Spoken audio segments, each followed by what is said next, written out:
하나님 말씀 봉독합니다. 데살로니가 전서 2장 3절에서 10절 먼저 교독하겠습니다.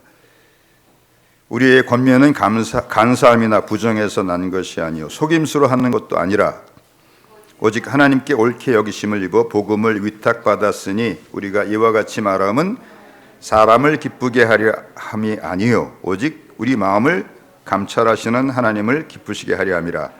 너희도 알거니와 우리가 아무 때에도 아첨하는 말이나 탐심의 탈을 쓰지 아니한 것을 하나님이 증언하시느니라. 또한 우리는 너희에게서든지 다른 이에게서든지 사람에게서는 영광을 구하지 아니했노라. 우리는 그리스도의 사도로서 마땅히 권위를 주장할 수 있으나 도리어 너희 가운데서 유선한 자가 되어 유모가 자기 자녀를 기름과 같이 하였으니 우리가 이같이 너희를 사모하여 하나님의 복음뿐 아니라 우리의 목숨까지도 너에게 주기를 기뻐함은 너희가 우리의 사랑하는 자 됨이라. 아멘.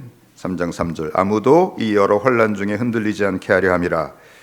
우리가 이것을 위하여 세움을 받은 줄을 너희가 친히 알리라. 4절 우리가 너희와 함께 있을 때 장차 받을 환난을 너희에게 말하였는데 과연 그렇게 된 것을 너희가 아느니라. 이러므로 나도 참다 못하여 너희 믿음을 알기 위하여 그를 보내었노니 이는 혹 시험하는 자가 너희를 시험하여 우리 수고를 헛되게 할까 함이니 지금은 디모데가 너희에게로부터 와서 너희 믿음과 사랑의 기쁜 소식을 우리에게 전하고 또 너희가 항상 우리를 잘 생각하여 우리가 너희를 간절히 보고자 한 것 같이 너희도 우리를 간절히 보고자 한다 하니 이러므로 형제들아 우리가 모든 궁핍과 환난 가운데서 너희 믿음으로 말미암아 너희에게 위로를 받았느니라. 아멘.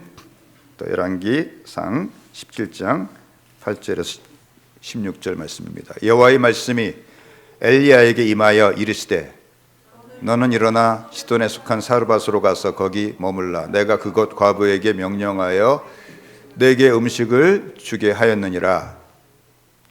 그가 일어나 사르밧으로 가서 성문에 이를 때 한 과부가 그곳에서 나뭇가지를 줍는지라. 이에 불러 이르되 청하건대 그릇에 물을 조금 가져다가 내가 마시게 하라. 그가 가지러 갈 때 엘리야가 그를 불러 이르되 청하건대 내 손에 떡 한 조각을 내게로 가져오라. 그가 이르되 당신의 하나님 여호와께서 살아계심을 두고 맹세하노니 나는 떡이 없고 다만 통에 가루 한 움큼과 병에 기름 조금뿐이라. 내가 나뭇가지 돌을 주워다가 나와 내 아들을 위하여 음식을 만들어 먹고 그 후에는 죽으리라. 엘리야가 그에게 이르되 두려워하지 말고 가서 내 말대로 하려니와 먼저 그것으로 나를 위하여 작은 떡 한 개를 만들어 내게로 가져오고 그 후에 너와 내 아들을 위하여 만들라. 이스라엘의 하나님 여호와의 말씀이 나 여호와가 너를 비를 지면에 내리는 날까지 그 통의 가루가 없어지지 아니하고 그 병의 기름이 없어지지 아니하리라 하셨느니라. 그가 가서 엘리야의 말대로 하였더니 그와 엘리야와 그의 식구가 여러 날 먹었으나 여호와께서 엘리야를 통하여 하신 말씀같이 통의 가루가 떨어지지 아니하고 병의 기름이 없어지지 아니하니라. 24절 여인이 엘리야에게 이르되 내가 이제야 당신은 하나님의 사람이시요 당신의 입에 있는 여호와의 말씀이 진실한 줄 아노라 하시니라. 아멘. 그리고 이제 수넴 여인 얘기입니다. 하루는 엘리사가 수넴에 이르렀더니 거기에 한 귀한 여인이 그를 강권하여 음식을 먹게 하였으므로 엘리사가 그곳을 지날 때마다 음식을 먹으러 그리로 들어갔더라. 여인이 그의 남편에게 이르되 항상 우리를 지나가는 이 사람은 하나님의 거룩한 사람인 줄을 내가 아노니 같이 읽읍시다. 청하건대 우리가 그를 위하여 작은 방을 담 위에 만들고 침상과 책상과 의자와 촛대를 두사이다. 그가 우리에게 이르면 거기에 머물리이다 하였더라. 아멘. 오늘 말씀의 제목 같이 봅시다. 우리와 너희가 만날 때. 제가 데살로니가 전서를 강의하다 보니까 데살로니가 전서가 참 설교하기가 어려운 책 같아요. 왜냐하면 설교집을 찾아봐도 설교집이 참고할 게 별로 없고 또 유튜브 동영상에 또 참고할 만한 설교 영상이 있는가 또 찾아보아도 또 별로 없어요. 또 들어보아도 또 제가 참고할 내용들이 별로 없습니다. 이 데살로니가 전서가 설교하기가 어려울 수밖에 없는 것이 예수님의 파루시아, 곧 예수님이 다시 재림하심에 대하여 이제 가르치는 사도 바울의 이 가르침을 제외하고는 다른 서신서하고 달리 어떤 교리적인 부분들이 거의 없습니다. 그리고 내가 어떤 자세로 너희를 지금 섬기고 있는 너희가 아느냐, 그리고 또 너희가 어떻게 하나님을 섬기고 있는 것을 하나님이 기뻐하신다, 뭐 이런 내용으로 가득 차 있어요.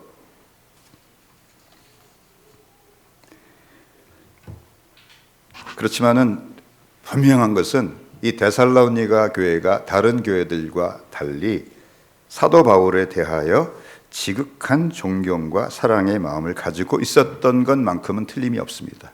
어떻게 보면 사도 바울이 불과 3주에서 아무리 길어도 2달, 3달밖에 복음을 전해주지 못하고 급히 유대인들 때문에 핍박을 받아서 도망치듯이 떠났음에도 불구하고 이 데살로니가 교회는 놀라운 믿음의 소문을 온 로마 각처에 퍼지게 할 정도로 믿음 생활을 너무나 잘했어요.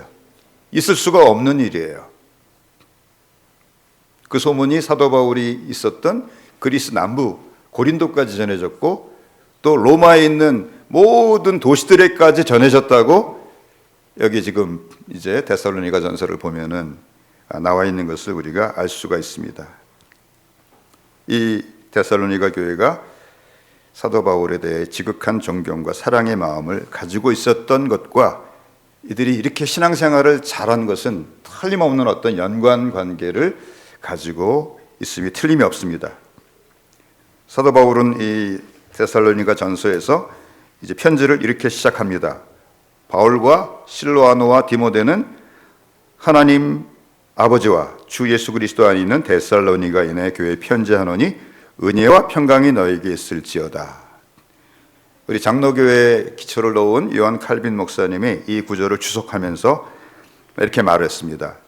이 제명이 그러니까 이 인사가 간략한 데서 우리는 데살로니가인들이 바울의 가르침을 존경했으며 아무런 이의 없이 만장일치로 그에게 돌아가야 마땅한 경의를 표했다는 점을 알 수 있다.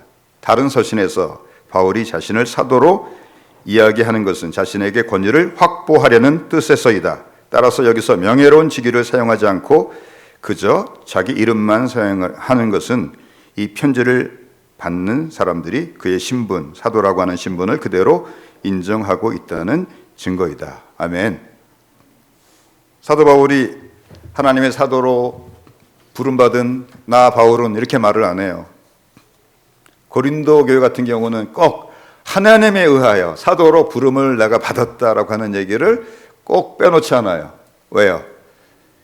고린도 교회는 계속 사도 바울이 진짜 사도냐, 진짜 사도가 아니냐, 그거 가지고 끊임없이 뒤에서 시비를 하는 사람들이 생겼어요. 그래서 결국 그 교회가 네 파로 갈라져 싸우게 되죠. 바울파, 또 아볼로파, 또 게바파, 그리스도파. 근데 여기에서는 자기가 사도란 얘기도 안 해요. 다 알고 있으니까. 그만큼 사도 바울에 대해서 아주 깊은 인격적인 신뢰가 있다는 것을 우리가 알 수 있습니다. 이 데살로니가 전서는 제가 전에 말씀드렸듯이 사도 바울이 14권의 서신서를 썼는데 뭐 로마서, 고린도, 전후서, 갈라디아서, 빌립보서, 에베소서, 골로새서 다 해서 14권이에요. 그 모든 14권의 서신서 중에서 제일 첫 번째로 쓴 서신서가 이 데살로니가 전서예요. 그러니까 모든 서신서를 여는 문과 같아요. 키와 같은 어떤 비밀들이 여기 감춰 있다 그 말이에요. 무슨 말씀인지 이해되세요? 그런데 이 사도 바울은 이 자기의 첫 편지인 이 데살로니가 전서에서 자신이 어떤 마음으로 자기가 개척한 교회 성도들을 사랑하고 섬기고 있는지, 또한 자기가 얼마나 진실한 마음과 사역의 자세로 사역을 하고 있는지에 대해서 많은 부분을 할애하고 있습니다. 데살로니가전서 2장 1절에서 10절을 보니까 특별히 그런 마음들이 많이 나타나 있습니다. 먼저 1절, 2절 봅시다. 데살로니가전서 2장 1절에서 2절. 형제들아, 우리가 너희 가운데 들어간 것이 헛되지 않은 줄을 너희가 친히 아나니 너희가 아는 바와 같이 우리가 먼저 빌립보에서 고난과 능력을 당하였으나 우리 하나님을 힘입어 많은 싸움 중에 하나님의 복음을 너희에게 전하였노라. 너희들 내가 빌립보에서 그렇게 매맞고 힘든 가운데 쫓겨오듯이 이 데살로니가 와서 또 여기서도 많은 핍박들이 있었는데 그런 가운데서도 복음을 전한 것을 너희들이 잘 알고 있지, 그렇게 말을 하고 있는 것입니다. 또 3절 4절 우리의 권면은 간사함이나 부정에서 난 것이 아니요 속임수로 하는 것도 아니라 오직 하나님께 옳게 여기심을 입어 복음을 위탁받았으니 우리가 이와 같이 말하면 사람을 기쁘게 하려 함이 아니요 오직 우리 마음을 감찰하시는 하나님을 기쁘시게 하려 함이라. 아멘. 내가 너희들을 권면하는데 내 마음에 어떤 간사한 동기나 또 부정한 동기나 또 어떤 너희들을 속여서 어떤 것을 취하려고 하는 그런 동기가 없다는 것을 너희들이 알지 않느냐. 그리고 내가 복음을 전하는 것은 내가 뭐 하고 싶어서 하는 것이 아니고 하나님이 나한테 이것을 부탁하셨기 때문에 하는 것이고, 그렇기 때문에 나는 너희를 기쁘게 할 마음이 없고 오직 하나님만을 기쁘시게 하려고 할 뿐이다, 이렇게 말을 합니다. 또 5절 너희도 알거니와 우리가 아무 때에도 아첨하는 말이나 탐심의 탈을 쓰지 아니한 것을 하나님이 증언하시느니라. 우리는 너에게서든지 다른 이에게서든지 사람에게서는 영광을 구하지 아니하였노라. 아멘. 목사가 아첨하기 쉬워요. 성도들이 이 말하면 좋아할지 알아요. 또 어떤 분은 이렇게 말하면 좀 죄송한데 아주 드문 경우긴 하지만 그 성도님들, 특히 돈 많은 성도님들은 잘해가지고 아주 그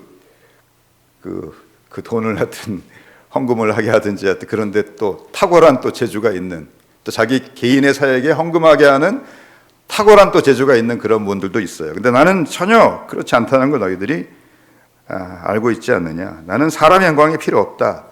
또 7절 우리는 그리스도의 사도로서 마땅히 권위를 주장할 수 있으나 도리어 너희 가운데서 유순한 자가 되어 유모가 자기 자녀를 기름같이 하였으니 우리가 이같이 너희를 사모하여 하나님의 복음뿐 아니라 우리의 목숨까지도 너에게 주기를 기뻐하면 너희가 우리의 사랑하는 자 됨이라. 내가 사도니까 이렇게 하세요, 이렇게 하세요 하고 권위적인 태도로 너희들에게 얼마든지 할 수 있지만은 그렇게 하지 아니하고 너희 가운데 유모가 자기 자녀를 기름같이 했다는 거예요. 유모가 자기 친자식은 아니죠. 그러나 젖을 먹여서 키우다 보면은 정말 자기 자식만큼이나 사랑하게 돼요. 이 홀트 아동 복지회 같은 데서 이렇게 위탁모 하는 경우 있죠. 나중에 공항에서 떠나보낼 때 울음 바다가 됩니다. 근데 사도 바울이 왜 자기를 유모라 그랬겠어요? 자기 친자식은 아니에요. 누구 자식이에요? 하나님의 자식이에요. 그래서 자기가 유모라 그런 거예요. 또 그들을 위해서 목숨까지도 주기를 기뻐한다 그랬어요. 이거 신비입니다. 하나님께서 하나님의 종들에게 때로는 성도들을 위해서, 이 교회를 지키기 위해서 내가 여기서 목숨까지도 바쳐야 된다면 바쳐야 되는구나 하는 그런 마음을 주실 때가 있는데 사도 바울의 마음 가운데 항상 그게 있었다는 거예요. 아멘. 또 9절 보니까 형제들아 우리의 수고와 애쓴 것을 너희가 기억하리니 너희 아무에게도 폐를 끼치지 아니하려고 밤낮으로 일하면서 너희에게 하나님의 복음을 전하였노라. 우리가 너희 믿는 자들을 향하여 어떻게 거룩하고 옳고 흠없이 행하였는지에 대하여 너희가 증인이요 하나님도 그러하시도다. 이 데살로니가 교회 성도들이 복음을 받은 지 얼마 안 됐잖아요. 헌금에 대해서 이들이 뭐 훈련이 된 사람들도 아니고, 교회 나오면은 제일 초신자들이 시험 드는 게 뭐예요? 헌금 설교, 11조 설교하면 아주 시험 들기 딱 좋아요. 사도 바울은 혹시라도 이 아직 연약한 데살로니가 교회 성도들이 시험 들까 봐 헌금은커녕 자기가 자비량으로 밤낮으로 일하면서 시간을 쪼개서 그 남은 시간에 복음을 전했다는 거예요. 그럼 잠도 제대로 못 잤을 거예요. 그리고 뭐 11절, 12절 또 뒤에도 다 그런 내용들이에요. 사도 바울이 왜 이처럼 자기의 사역의 자세와 자신의 그 마음에 대해서 이렇게 자세히 말하는 것일까요? 혹여라도 그런 문제가 복음의 장애가 될 것을 걱정해서 그런 것일 것입니다. 그러나 더 큰 이유가 있습니다. 정말로 성도의 믿음이 성장하려면 하나님이 자신을 위해서 이제 하나님의 사역자들을 세워주시는데 그 사역자에 대한 인격적인 신뢰가 바탕이 되지 않으면 절대로 이 복음의 역사가 일어날 수도 없고 양육이 일어날 수도 없기 때문이에요. 이게 신뢰가 없으면 어떻게 돼요? 당신이나 잘하세요 이렇게 되는 거예요. 그러면 거기에 무슨 역사가 있겠습니까? 그래서 사단 마귀는 끊임없이 이 목회자에 대한 신뢰를 떨어뜨리기 위해서 공격을 하죠. 신천지가 교회 들어와서 제일 먼저 하는 일이 뭐예요? 바로 그 목회자에 대한 신뢰부터 떨어뜨리려고 하는 것을 우리가 보지 않습니까? 부모도 자녀를 양육함에 있어서 얼마나 그들을 자신이 사랑하고 있고 또 그들을 위해서 어떤 희생을 치르고 있고 또 어떤 마음으로 그 자녀들을 양육하고 있는지를 말해 주어야 합니다. 철이 나면 알까요? 꿈에서 깨시기 바랍니다. 철이 나도 몰라요. 부모가 가르쳐 줘야 돼요. 부모가 부모의 마음에 대해서 부모가 어떤 희생을 치르고 있는지에 대해서 가르쳐 줘야 돼요. 지금 사도 바울이 그렇게 하고 있는 거예요. 또 어떤 의미에서는 이 사도 바울은 이제 여기서 마치 하나님의 종들이 어떻게 사역해야 하는지를 이렇게 마치 하나의 그 군인 복무 교육처럼 사역자 복무 규율을 후배 목사님들에게 말을 해주고 있는 거예요.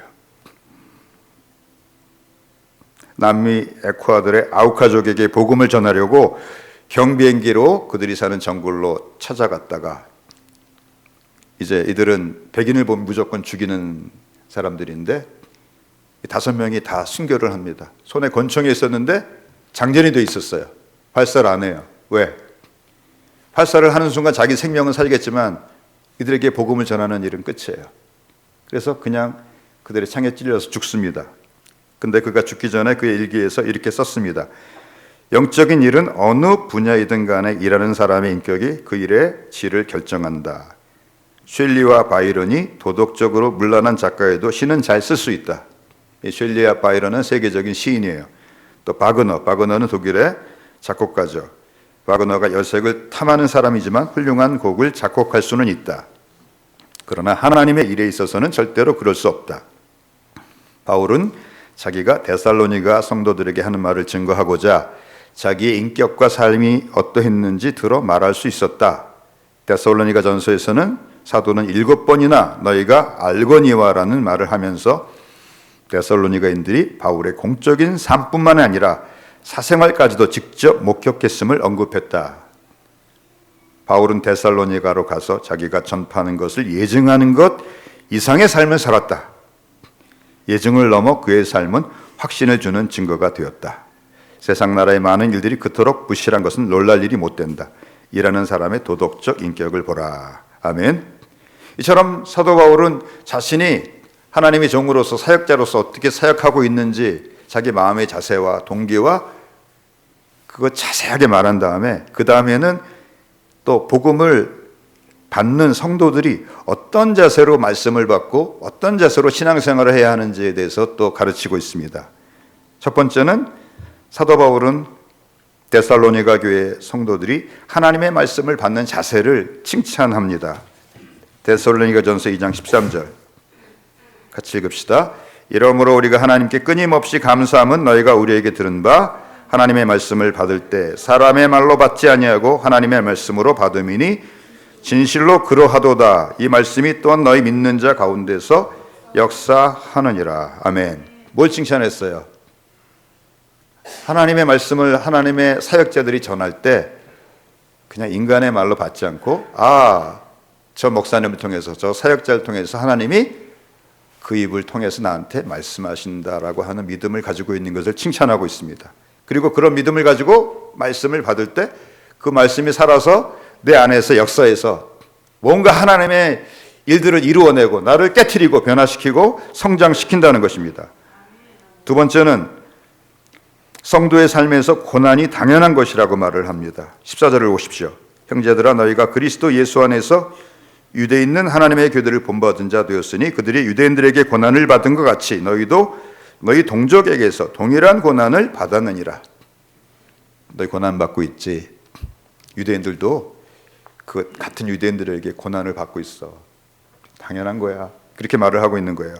또 3절 보니까 3장 3절 아무도 이 여러 환난 중에 흔들리지 않게 하려 함이라. 우리가 이것을 위하여 세움 받은 줄을 너희가 친히 알리라. 우리가 무엇을 위해 세움을 받았어요? 환난을 위해서 세움을 받았대요. 이게 성경의 말씀이에요. 세상의 복을 위해서 세움 받은 게 아니라 이 세상에서 환난을 위해서 세움을 받았대요. 받기 싫죠? 그래도 할 수 없어요. 성경 말씀이 그런데 어떻게 하겠어요? 4절 우리가 너희와 함께 있을 때 장차 받을 환난을 너희에게 말하였는데 과연 그렇게 된 것을 너희가 아느니라. 이처럼 사도 바울은 자기가 사역자로서 하나님의 종으로서 어떻게 사역하고 있는지 자기 마음의 중심과 그들을 향한 사랑과 이런 것들을 자세하게 말한 다음에 또 데살로니가 성도들로 대표되는 성도들이 어떤 자세로 하나님의 말씀을 받고 하나님의 종들을 또 이렇게 대하는지를 그가 아주 자세하게 말을 하고 있습니다. 제가 한 가지 여쭤보겠습니다. 이 데살로니가 전서에서 제일 많이 나타나는 단어가 뭘까요? 이것을 마치면은 제가 점심을 사겠습니다. 제일 많이 나타나는 단어가 뭘까요? 맞았네. 근데 반만 맞았어요. 50%만. 너희라는 말이 제일 많이 나와요. 너희라는 말이 무려 몇 번이 나오냐면은 데살로니가 전서가 79절밖에 안 되는데 너희가 101번 나타나요. 그러니까 한 절마다 1.3번씩 나타나요. 그리고 우리라는 말이 76번씩 나타나요. 그러니까 한 절에 한 번씩 나타나요. 이게 얼마나 많이 나타나는 거냐면 로마서를 비교해 보면 알 수 있어요. 로마서는 우리가 어떻게 의롭다함을 받는지에 대해서 자세하게 가르쳐주고 있는 교리서죠. 로마서에서는 0.26절마다 한 번씩 우리가 나타나요. 또 0.24절마다 너희가 나타나요. 그러니까 너희라는 말이 로마서보다 5배 많이 나타나요. 몇 배 많이 나타나요? 5배. 또 우리란 말은 4배 많이 나타나요. 제가 처음에 말씀드렸듯이 이 데살로니가 전서는 사도 바울이 첫 번째 쓴 서신서예요. 모든 이제 다른 서신서들을 여는 열쇠가 여기 있어요. 하나님은 이렇게 데살로니가 전서에 우리와 너희라는 말이 무려 76번, 101번씩 나오게 하심을 통해서 우리에게 무슨 말씀을 하시고 싶으신 것일까요? 하나님의 역사가 나타나려고 하면 하나님의 종은 이렇게 사역해야 하고 또 하나님의 그 백성들, 성도들은 이러한 자세로 말씀을 받고 신앙생활을 해서 그들이 우리와 너희로 만나서 여기에서 뭔가 폭발이 일어나야 한다고 말씀을 하시는 거예요. 할렐루야. 어떤 의미에서는 데살로니가 교회는 불과 사도 바울을 통해서 한 달에서 3달밖에 양육받지 못했음에도 불구하고 그들의 소문이 온 로마 각처에 퍼질 정도까지 놀라운 믿음의 소문을 나타냈어요. 그 비밀이 어디 있다는 거예요? 우리와 너희가 하나로 만났어요. 할렐루야. 정말로 성령 안에서 사도 바울과 데살로니가 교회 성도들이 영과 영이 통하여 우리와 너희가 만나서 다시 하나가 되는 그런 하나님의 역사와 깊은 영적인 교제가 있었던 것입니다. 아멘. 요즘 맞벌이 부부가 많다 보니까 아이들이 부모를 많이 그리워합니다. 근데 지혜로운 엄마 아빠는 하루 중 아이들과 같이 놀아줄 시간이 2시간, 3시간밖에 안 되지만은 아주 그 시간에 아이들과 밀도 있게 놀아주는 부모들이 있지요. 그런 것처럼 사도 바울과 데살로니가 교회 성도들은 불과 한 달에서 3달밖에 만나지 못했지만 그들은 10년을 만난 사람 이상으로 마음의 중심을 서로 주고받았다는 거예요. 아멘. 우리가 사람 사귀다 보면 어떤 사람은 10년 지났는데도 어때요? 밥 먹었어? 잘 지내지? 뭐 이 정도 하다가 그냥 평생 그렇게 지낸 사람도 많죠. 속에 있는 얘기 할 수가 없는 사람도 많은데 사도 바울과 데살로니가 교회 성도들 사이에는 그처럼 짧은 만남에도 불구하고 이처럼 서로에 대한 깊은 신뢰와 사랑이 있었고 그 바탕 위에서 하나님의 성령께서 놀랍게 역사하신 것을 믿으시기 바랍니다. 할렐루야. 그래서 이 데살로니가 전서 뒷부분으로 가면은 이제 우리는 사도 바울 일행을 가리킵니다. 사도 바울, 실라, 디모데. 그리고 너희는 데살로니가의 성도들 가리켜요. 근데 이제 우리와 너희가 다시 하나가 돼서 우리가 돼요. 데살로니가 전서 4장 7절 봅시다. 하나님이 우리를 부르심은 부정하게 하심이 아니요 거룩하게 하심이니. 여기서 우리는 사도 바울 일행만 가리킵니까? 데살로니가 교회 성도들까지 포함합니까? 데살로니가 교회 성도들까지 다 포함하는 우리죠. 맞습니까? 또 14절을 봅시다. 형제들아 자는 자들에 관하여는 너희가 알지 못함을 우리가 원하지 아니하노니 이는 소망 없는 다른 이와 같이 슬퍼하지 않게 하려 함이라. 여기도 우리는 누구예요? 사도 바울 일행만이 아니라 데살로니가 성도들 전체를 포괄하는 거예요. 14절 우리가 예수께서 죽으셨다가 다시 살아나심을 믿을진데 이와 같이 예수 안에서 자는 자들도 그와 함께 데리고 오시리라. 또 17절 그 후에 우리 살아남은 자들도 그들과 함께 구름 속으로 끌어올려 공중에서 주를 영접하게 하시리니 그리하여 우리가 항상 주와 함께 있으리라. 여기 우리도 사도 바울 일행만이 아니라 데살로니가 교회 성도들 전체를 가리키는 거예요.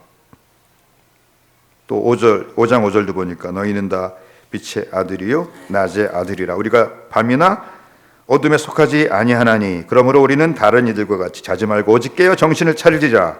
자는 자들은 밤에 자고 취하는 자들은 밤에 취하되. 8절 우리는 낮에 속해 있으니 정신을 차리고 믿음과 사랑의 호심경을 붙이고 구원의 소망의 투구를 쓰자. 우리와 너희가 만나서 다시 우리가 됐어요. 아멘.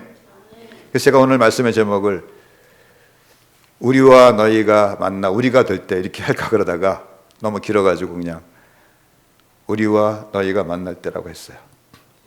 하나님 역사가 어떻게 나타나요? 우리와 너희가 만나야 돼요.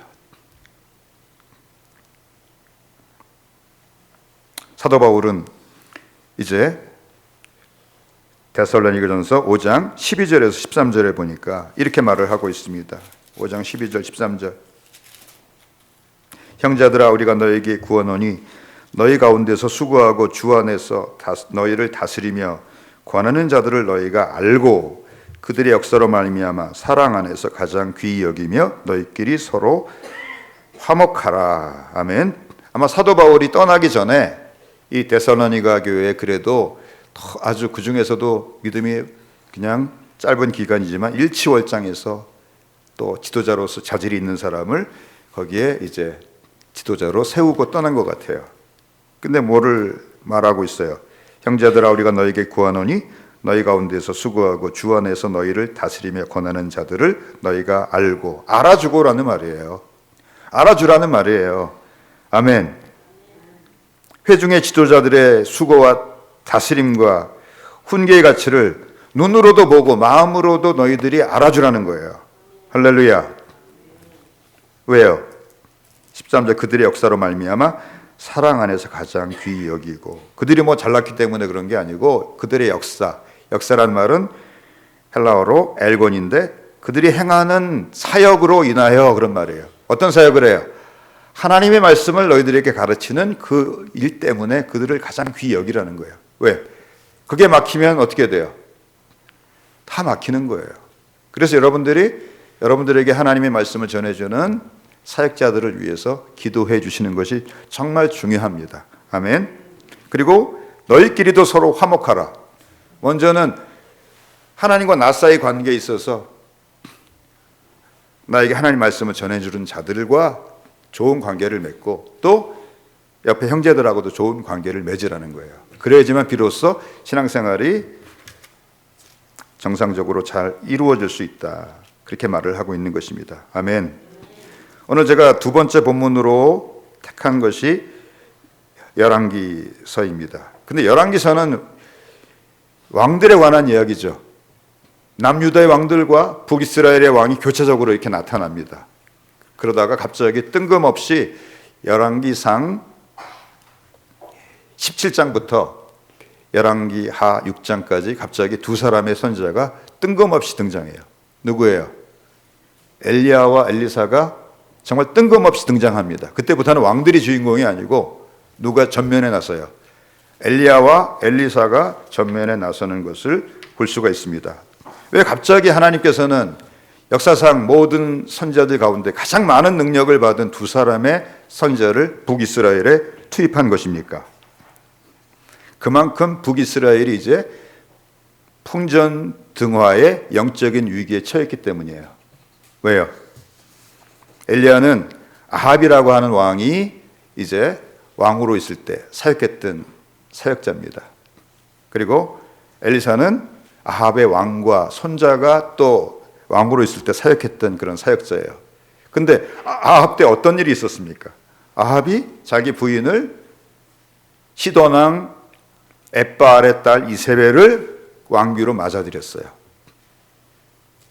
근데 이세벨이 그냥 시집 온 것이 아니라 바알 신앙을 가지고 들어왔어요.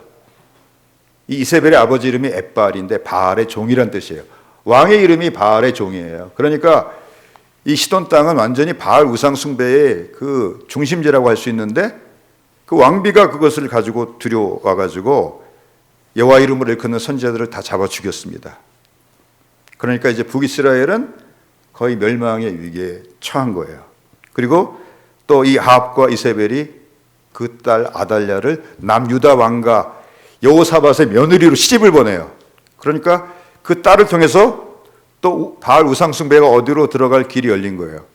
남유다까지 들어갈 길이 열린 거예요. 이스라엘 역사에 있어서 이때가 가장 큰 위기입니다. 그래서 하나님께서 가장 하나님 많은 능력을 부어주신 엘리야라는 선지자, 엘리사라는 선지자를 긴급으로 투입을 하신 것입니다. 병원에서 중병을 치료하다 보면 큰 고비가 있습니다. 그래서 그 선생님이 뭐라 그래요? 오늘 밤만 넘기시면은 괜찮을 겁니다. 근데 오늘 밤을 못 넘기면 어떻게 돼요? 오늘 밤이 못 넘기면 죽는 그런 어떤 고비가 있습니다. 그래서 그때는 아주 의사가 의뢰범위 안 되는 약이라고 할지라도 아낌없이 다 막 투여하고 모든 수단을 다 동원합니다. 마치 하나님이 그렇게 역사하셨다는 것입니다. 그래서 감사하게도 바로 이 엘리야하고 엘리사 때문에 북이스라엘이 다시 살아나요. 그래서 북이스라엘이 이후로도 무려 120년에서 150년을 더 이제 존속하게 되고 남유다는 또 거기서 다시 한 300년 정도로 더 존속하게 됩니다. 할렐루야. 그런데 이 엘리야, 엘리사와 함께 또 뜬금없이 짝으로 나타나는 애들이 있어요. 엘리야에 더불어 누가 나타나요? 사르밧 과부가 또 짝으로 나타나요. 또 엘리사와 더불어 또 누가 짝으로 나타나요? 수넴 여인이 짝으로 나타나요. 성경의 기록 방식은 모형론이라고 말씀드렸습니다. 이 본문에 나타나는 엘리야 선지자와 사르밧 과부 그리고 엘리사 선지자와 수넴 여인도 하나의 모형이에요. 첫 번째는 예수님과 성도의 모형이에요. 두 번째는 하나님께서 그 시대를 위해 또 그 교회를 위해 세우신 하나님의 사역자와 성도의 모형이에요. 아멘. 근데 하나님의 역사가 일어나려고 하면 하나님의 종들을 보낸다고 되는 게 아니라는 거예요. 하나님의 종들을 협력해서 같이 그들을 알아주는 하나님의 백성들이 반드시 있어야 돼요. 할렐루야. 여기 지금 사르밧 과부가 놀라운 게 뭐예요? 지금 이제 밀가루가 조금 남고 또 기름이 이제 요만큼 남았어요. 이제 마지막으로 전병 하나, 밀가루 전병 하나, 우리 말하면 부침개 하나 부쳐 먹으면 더 이상 먹을 게 없어서 그거 부쳐 먹고 이제 죽을 날만 기다려야 되는 그런 처지예요. 근데 엘리야가 와서 뭐라 그래요? 그것을 위해서 나를 위해 먼저 전병을 좀 부쳐와라. 그리고 그 다음에 너희들이 부쳐서 먹으라. 그리하면 어떤 일이 일어날 것이다? 여호와께서 이 땅에 비를 다시 내리는 그날까지 어떻게 돼요? 내 밀가루통에 밀가루가 없어지지 아니하고 내 기름병에 기름이 마르지 아니하리라. 그러니까 놀라운 것은 그 여인이 그 말에 순종해서 먼저 전병을 붙여서 엘리야에게 가져다 주었다는 거예요. 대단한 믿음이에요. 사람이 굶어 죽을 위기에 처하면은요, 사람이 이상하게 됩니다. 인육도 먹어요. 성경에 자식을 삶아 먹는 얘기 나오죠. 근데 믿음으로 자기 생사를 엘리야에게 맡긴 거예요.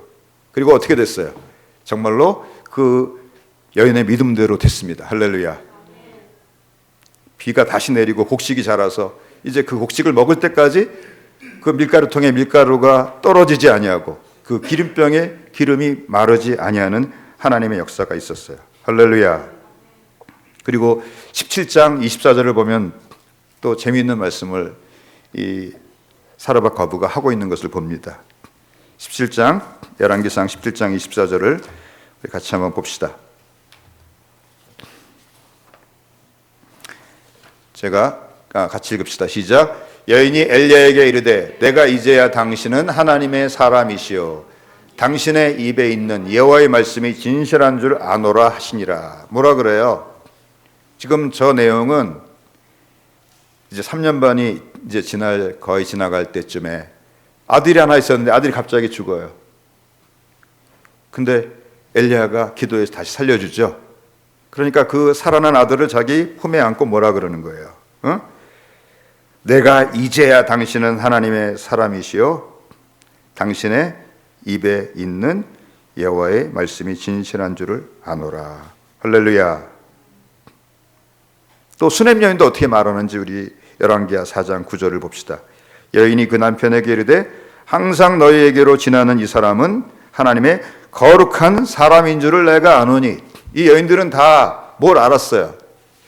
엘리야가 그 시대를 위해 세우신 하나님의 종이라는 것을 알아주었어요. 수냄 여인이 알아주었어요. 그래서 수냄 여인은 엘리야를 위해서 부자이기 때문에 자기 집에 다락방을 하나 만들고 집을 통과하지 않고 별채로 만들어서 계단을 통해서 직접 올라갈 수 있도록 하고 거기에 침대, 촛대, 책상 다 준비해서 언제든지 엘리야가 지나가다가 거기서 쉴 수 있도록 그렇게 배려를 했던 것을 봅니다. 어떻게 보면은 데살로니가 전서에 있는 그 말씀 그대로 이들이 하고 있는 것입니다. 데살로니가 전서 1장 5절 봅시다. 데살로니가 전서 1장 5절 보니까 이는 우리 복음이 너에게 말로만 이른 것이 아니라 또한 능력과 성령과 큰 확신으로 된 것임이라. 우리가 너희 가운데서 너희를 위하여 어떤 사람이 된 것은 너희가 아는 바와 같으니라. 너희들 알고 있잖아. 내가 너희를 위해 어떤 사람이 된 것은 너희가 알고 있지. 누구처럼 데살로니가 교인들이 사도 바울을 알아주었어요. 사르밧 과부처럼 수냄 여인처럼 알아주었어요. 아멘. 또 2장 10절도 봅시다. 2장 10절. 우리가 너희 믿는 자들을 향하여 어떻게 거룩하고 옳고 흠없이 행하였는지에 대하여 너희가 증인이요 하나님도 그러하시도다. 데살로니가 교회의 교인들이 사르밧 과부처럼 수냄 여인처럼 사도 바울을 알아주었어요. 하나님의 종으로 알아주었어요. 할렐루야. 할렐루야. 왜 하나님께서 이스라엘 땅의 기근을 선포하고 그리시네가에 숨어있는 엘리야를 이스라엘 땅의 다른 곳으로 보내지 않고 이방 땅인 시돈의 사르밧 과부에게 보내셨겠어요? 보낼 사람이 없어요. 이스라엘에서는 아무도 엘리야를 안 숨겨줘요. 왜? 엘리야를 숨겨주었다가 발각되면 어떻게 돼요? 엘리야만 죽는 게 아니라 그 숨겨준 사람도 죽는 거예요. 근데 이 여인은 지금 어디 살고 있어요? 시돈 땅, 이세벨의 친정 땅에 살고 있어요. 거기서도 발각되면 어떻게 돼요? 죽는 거예요. 근데 자기 생명을 걸고 엘리야를 3년 반 동안 숨겨주면서 그를 수발했던 것을 봅니다. 할렐루야. 그러므로 우리가 사르밧 과부의 믿음을 절대로 과소평가하면 안 됩니다. 이 사르밧 과부와 수넴 여인을 보시면은 한 사람은 가난하고 한 사람은 부자예요. 또 사르밧 과부는 아들이 있고 수넴 여인은 아들이 없어요. 자식이 없어요. 하나님이 공평하시죠. 나한테 뭔가 있으면 없는 게 있어요. 또 없는 것 같으면 또 있는 게 있는 걸 믿으시기 바랍니다. 근데 똑같은 게 있는데 그 시대 하나님의 종인 엘리야와 엘리사가 정말 하나님의 종이라는 것을 알아주고 그들이 사역에 집중할 수 있도록 그들을 협력하고 도왔습니다. 할렐루야, 할렐루야. 이 바로 데살로니가 교회 가운데 이 하나님의 놀라운 역사가 나타난 것도 이 데살로니가 교회의 성도들의 마음밭이 그렇게 아름다웠기 때문에 그런 것이 아닌가 하는 그런 생각을 저는 하게 돼요. 고린도 교회는 1년 8개월을 머물렀어요. 근데 사도 바울이 1년 8개월을 머물면서 사역을 했는데 떠나서 얼마 되지 않자 무슨 소식이 들려와요? 사도 바울은 사도가 아니야. 난 그래도 사도 바울 선생님을 나는 믿을 거야. 그래서 바울파 아니야, 아볼로가 설교를 더 잘해. 아볼로파 또 게바파. 역시 뭐니 해도 정통은 게바야. 나는 어느 편도 아니야. 그리스도파야. 뭐 이런 식으로 그런 일들이 생겨났어요. 그래서 사도 바울이 초라하게도 나는 하나님의 사도로 부름을 받은 사도된 나 바울은 이렇게 편지할 수밖에 없었어요. 어떻게 보면은 그건 굉장히 슬픈 거예요.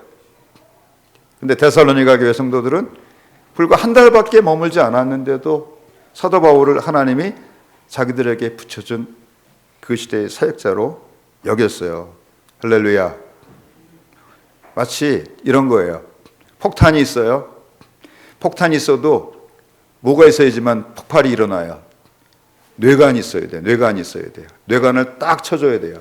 그런 것처럼 하나님의 역사가 나타나려고 하면 하나님께서 그 시대를 위해서 하나님의 종들을 이렇게 세워야 돼요. 또 하나님의 종들을 협력하는 성도들이 있어야 돼요. 할렐루야. 그럴 때 한 교회의 새로운 앞길이 개척이 되고 또 한 어두운 영적인 시대에 그 앞길이 개척되는 그런 일들이 있다고 저는 믿습니다. 지금 한국교회는 이루 말할 수 없는 위기 가운데 있습니다. 저는 지금 나라를 위해서 이렇게 기도를 하다 보면은요, 가슴이 답답해요. 어떻게 이 나라가 여기까지 왔지? 어떻게 여기까지 왔지? 다른 것은 몰라도 저희 집사람이 자주 말하는 게 있어요. 목사님들이 잘못해서 그렇대요. 물론 목사님 잘못했습니다. 저를 비롯해서 목회자 잘못했어요. 근데 우리가 데살로니가 전서를 잘못 읽으면 어떻게 돼요? 목사님, 여기 사도 바울은 이렇게 사역했어요. 이거 읽어보세요. 또 목사님들은 또 성도님들한테 데살로니가 교회 성도들이 어떻게 사역했는지 아세요? 여기 2장 13절 보세요. 하나님의 말씀으로 받았어요. 그렇게 하면 안 되고 하나님의 정도는 여기서 자기를 향하여 하나님이 말씀하시는 그 음성을 들어야 돼요. 성도들은 또 내가 어떻게 신앙생활을 해야 될지를 들어야 돼요. 그럴 때 하나가 돼서 만남이 일어나고 거기 하나님의 성령의 대폭발이 일어나게 되는 것입니다. 그리고 그럴 때 인생의 위기 가운데 살 길이 열리는 거예요. 사르밧 과부 그냥 굶어 죽을 뻔했는데 살 길이 열렸죠. 그러나 그보다 더 놀라운 것은 하나님이 하시는 일을 보았어요. 날마다 보는 거예요. 날마다 보는 거예요. 수넴 여인도 마찬가지예요. 자식이 생겼어요. 자식이 없었는데 엘리사가 보니까 그 여인의 마음이 너무나 예뻐요. 그래가지고 불러가지고 부족한 게 뭐가 없나 이제 알아봤더니 자식이 없어요. 불러가지고 너에게 자식이 있으리라. 선지자님 농담하지 마세요. 근데 어떻게 됐어요? 정말로 한 1년쯤 지나서 자식이 생겼어요. 근데 문제는 더 큰 시험이 들었어요. 그 아이가 갑자기 열병으로 앓아서 죽게 된 거예요. 근데도 그 여인은 그 엘리사 선지자를 향한 신뢰를 잃지 않고 처음에는 엘리사 선지자가 지팡이만 보내요. 근데 아이가 안 살아나요. 그러니까 이 여인이 안고서 어떻게 해요? 엘리사 순자가 있는 데까지 찾아가서 기도를 부탁을 해요. 어떻게 됐어요? 그 아들이 살아났죠. 우리 삶 가운데 정말 이것은 안 된다, 끝났어, 우리가 포기해야 돼, 그런 일들이 있을지 모르겠어요. 그런데 정말로 우리와 너희가 하나로 만나서 다시 우리가 될 때 하나님이 새로운 역사를 이루어 줄 거라고 믿습니다.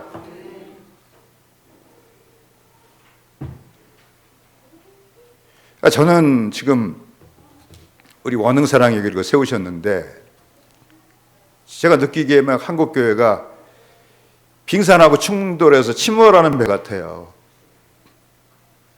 근데 우리 너무 미약해요. 그래서 침몰하는 배에서 그 탈출하는 사람을 위해서 구명정을 띄우는, 저는 그런 교회가 되길 원치 않아요. 본체가 살아야죠. 거기 몇 사람 살면 우선정이 있어요. 하나님께서 우리 원흥사랑의 교회를 여기 세우신 이유 중에 하나는 우리 한국교회라고 하는 이 본체가 살아야지 우리도 사는 것이 아니겠습니까? 그러면 우리부터 정말로 여기서 저와 여러분들이 우리와 너희로 다시 만나서 하나가 될 때 우리 교회도 살고 한국교회를 살리는 그 일에 우리가 쓰임받을 거라고 믿습니다. 그게 안 되는 교회들이 무너지는 것을 우리가 얼마나 많이 봅니까? 하나님께서 우리 원흥사랑의 교회 모든 성도들과 저에게 이렇게 정말 우리와 너희가 다시 만나서 다시 하나로 우리가 되는 그런 아름다운 교회로 우리 원흥사랑의 교회를 같이 세워갈 수 있게 되기를 우리 주님의 이름으로 축복합니다.